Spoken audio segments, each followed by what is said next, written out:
Baka po kalahin nila ay nangangandidato po ako, pero magandang umaga po sa inyo. Talaga pong na-miss ko po kayo lahat. Kumusta po kayo, SK? Para marami pa rin po yata talaga ang sexy dito sa simba natin.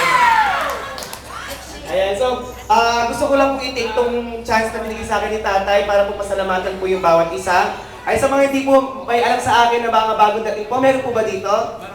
Ayan, marami. Ayan. Thank you po at kayo ay napadpad sa Marky at patuloy po ang pagsuporta natin sa ating Zumba. Ayan. At dahil last day ko po ngayon, dito sa ating Zumba, kaya naman bigay todo po natin dito mamaya. Anyway, gusto ko rin po pasalamatan yung sa Marky Mall, kay Tatay po sa ating lilig po ng ating programang ito. At sana po kahit po ako ay hindi nyo pasamantalang hindi makasama, ay patuloy pa rin po yung pagsuporta ninyo at pag-a-attend ng ating Zumba. Anyway, hindi naman po nagkakala yung itsura namin kay Teacher Jel.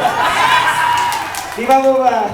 Ayan. So, sana po ibigay todo po natin itong araw na to at mamaya po mag-picture-picture po tayo. Okay, magandang umaga po ulit sa inyo. Kaya tira, sasayaw ka rin. Sasayaw po ako mamaya. Okay.